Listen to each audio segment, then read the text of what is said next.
তাছাড়াও সিদ্ধি খাওয়া বুদ্ধিজীবী জাতিদের একবারে উপদ্রব কমে গেছে বললেই চলে। দিন শেষে আলোচিত ঐতিহ্যবাহী শাহজালাল মাজারে ওই ড্যাগের পাশে গিয়ে দাঁড়ালাম। সবকিছুর পরেও ড্যাগের কাছে যাওয়ার পরেই অনুভূতিটা যেন অন্যরকম হয়ে গেল। সবাই টাকা পয়সা দেওয়ার চেয়ে ওই ড্যাগে টাকার পরিমাণ কি সেটাই দেখতে ব্যস্ত। আমিও এর ব্যতিক্রম ছিলাম না। আমিও বারবারই দেখছিলাম কোন ড্যাগে কি পরিমাণ টাকা আছে।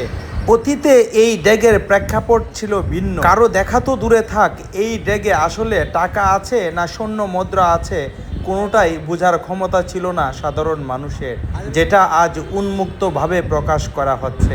দায়িত্বপ্রাপ্ত আনসার সদস্য এবং সাধারণ মানুষের সাথে কথা বলে জানতে পারলাম, এতদিন সাধারণ মানুষের আবেগকে পুঁজি করে যারা কোটি কোটি টাকা মেরে খেয়েছে তাদের আজকে এখানে কোনো ভূমিকাই নেই।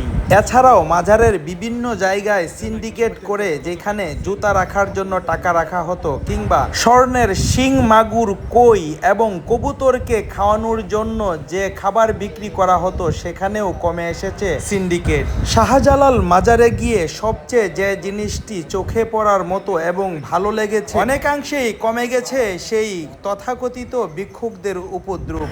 তাছাড়াও সিদ্ধি খাওয়া বুদ্ধিজীবী জাতিদের একবারে উপদ্রব কমে গেছে বললেই চলে। সর্বশেষ সিলেটের জনগণের দৃষ্টি আকর্ষণ করে বলবো, আপনাদের একান্ত চেষ্টাই পারে এই মাজারের পাক পবিত্রতা রক্ষা করতে।